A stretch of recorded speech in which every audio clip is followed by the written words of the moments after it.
Well, I just got out of jail again. Again.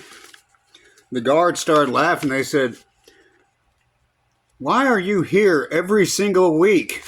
And I was like, violation of order of protection.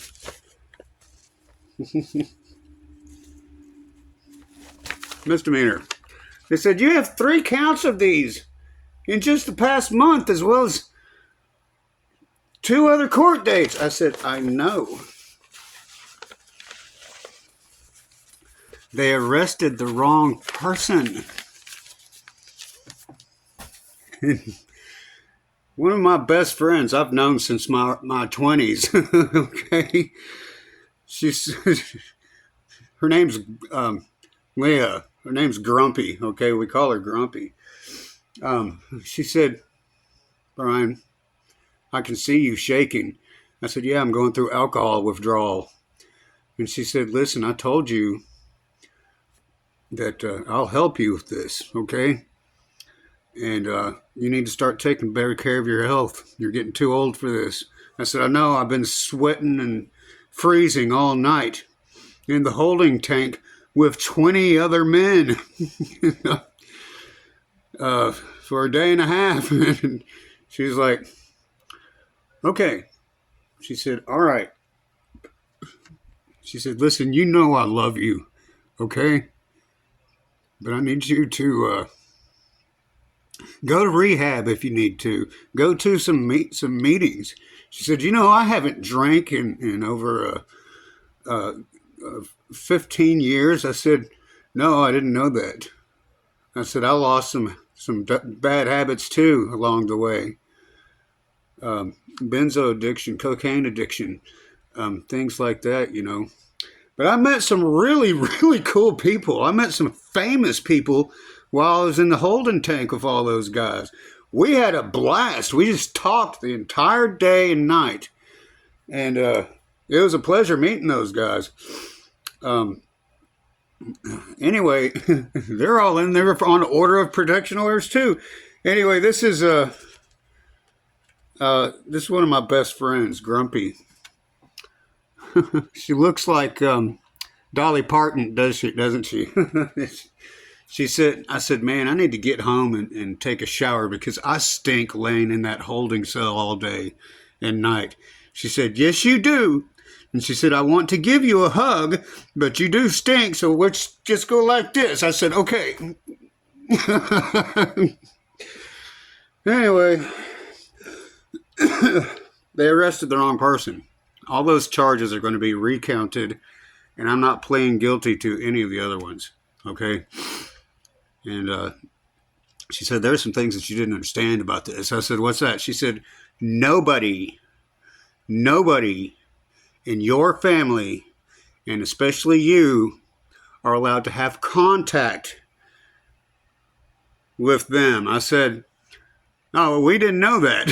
She's like, "Yes, Brian." I was like, "Okay." Well, anyway, that's my best friend, Grumpy. She's an angel. Look. She came and got me out, and she said, "I'll tell you what, your bond is $6,000 this time, but I talked to your dad. God bless him.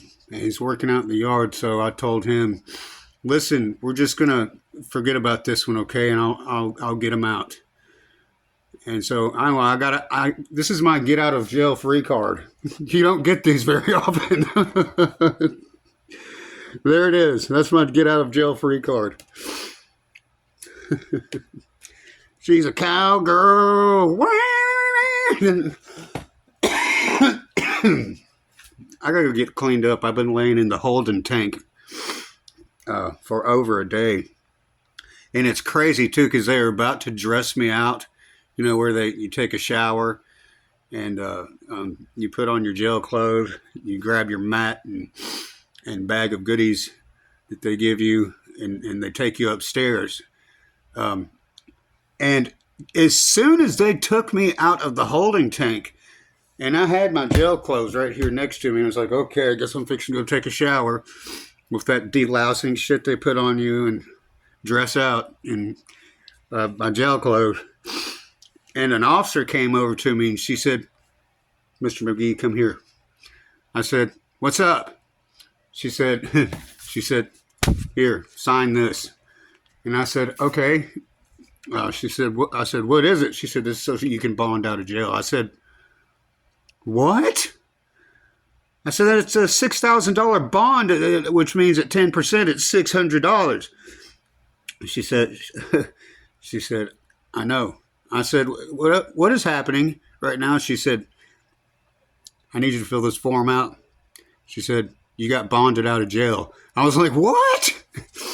And all the other guys that were getting dressed out and going up to the jail, they were like, look, he's going to go get himself a beer now. I was like, it was great meeting you guys. They're bonding out too, but they're waiting on their families from other states, you know. Anyway, so I got to, I went back. I just got out of jail again. I got to see one of my best friends. Her friend gave me a ride home from the jail, and I got my jail out of free card. Anyway, it's got my court date and stuff on it. She said, call me if you need me, okay? I said, I will. I said, I love you. She said, B, you know I love you too. I said, I know, we've known each other forever, you know, for like, since our 20s. And she was like, I know, okay? Anyway, yeah. I guess it wasn't all a terrible experience. And she said, I want you to go to the doctor because you can barely walk anymore. I said, well, I've got sciatic nerve damage in my spine and it's painful. I said, I can barely walk. The guys in the holding cell were having to like carry me around, you know, so I could use the phone, use the toilet, you know, stuff like that, you know. They were really nice guys. Not everybody is a bad person, you know, just because they get in trouble with the law. So anyway, I gotta go get cleaned up. I feel dingy and gross after laying on that nasty holding cell floor for all those days. And they're like, hey, you guys need to get out of here as fast as possible because it is Friday night and all the drunks are going to be coming into the tank, throwing up and pissing everywhere and getting into fights and shit. I was like, yeah, I'm trying. Grumpy, save me. Anyway, I love her. She looks like Dolly Parton, doesn't she? I think I said that already. Anyway. Oh, boy, man. Thank God I didn't have to stay in there through Saturday. Man, that's when the real loonies come out, you know.